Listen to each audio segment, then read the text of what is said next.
So we've taken, this is actually a snapshot of one of the pages on our website where you can do a self-assessment. And so kind of explaining the basics of this, if you look over on the left-hand side, you see foundational, proactive, and advanced.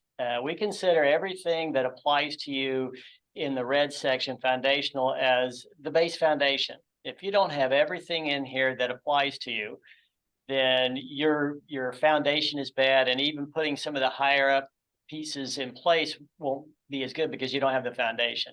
Now, some things may not be necessary. If you don't have any mobile devices, obviously, then a mobile device management tool isn't necessary. But having all of these pieces in place is critically important. We're running behind time, so I won't explain each one of them. But if you go to the website, you'll be able to click. And can you go to the next slide?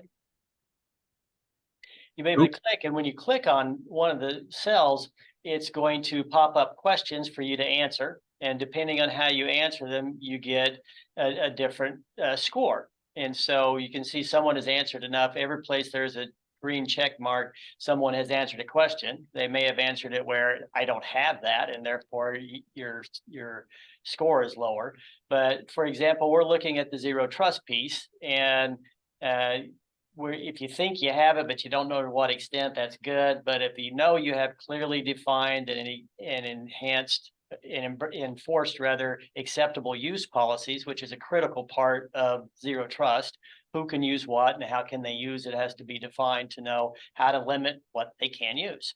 And then if you have isolated access on top of that, then these things build on each other.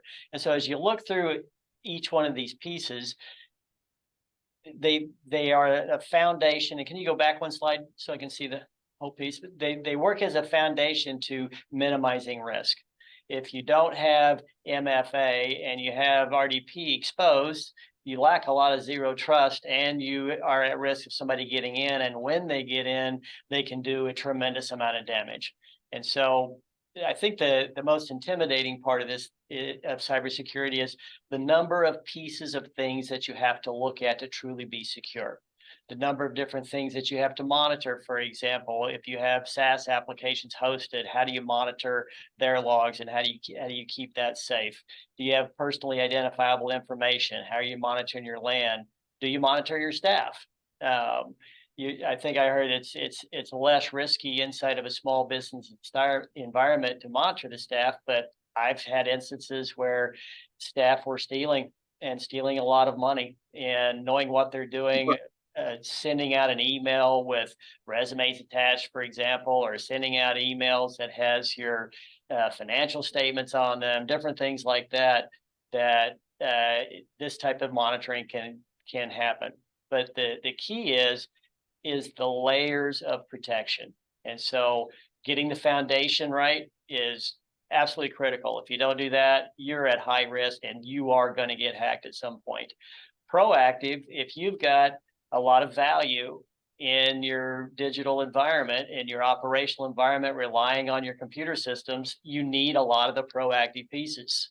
The advanced doesn't really necessarily apply to all businesses. Like NIST, maybe it's required, maybe it's not. But even though you may not follow the protocols inside of NIST, you still need to have your internal cybersecurity policies defined, so you know if you're following them or not, and you need to follow up and make sure. Otherwise, you have what's called unmanaged risk, and that's a bad thing in business in general.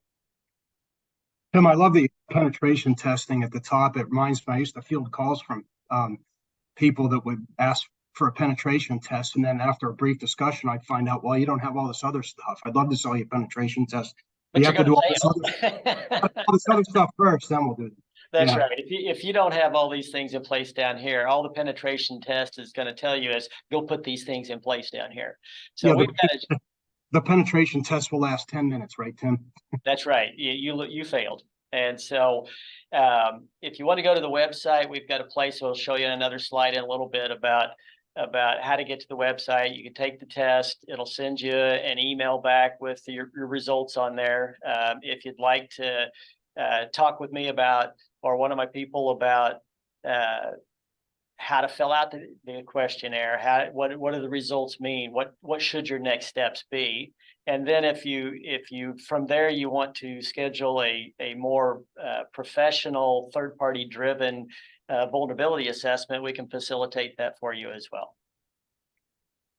And I couldn't implore people to do this enough. You know, I mean, it's I just turned 50, and when you turn 50, you go to the doctor and they do certain tests, right? It's kind of like that. It's information that you really need in order to make good decisions about risk, right? Whether it's health or cyber risk. But yeah, this is every small business should do this for sure, because you just don't know what you don't know. And if we find out that you have some type of a gaping hole that's open that's waiting to be exploited, again, this is like, you know, I've just driven my car to a bad neighborhood in a major city, and then I've left my phone on the seat and left the door unlocked. We need to find so that we can secure that. Well, and I agree with you. On our managed service customers, once a quarter we do a vulnerability test, even though we're managing all the tools. The security landscape is a moving target. People use your systems every day. They change things, they click on things, you get new employees in, if they follow their training or not, all those types of things. You get new applications, how do you secure them? And so we do this once a quarter on every one of our customers.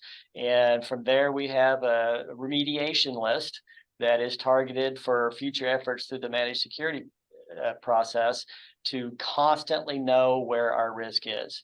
Very few companies have 100% of the risk mitigated, but knowing where it is and knowing the decisions you make so that you can raise that percentage over time is extremely important to staying ahead of the bad actors.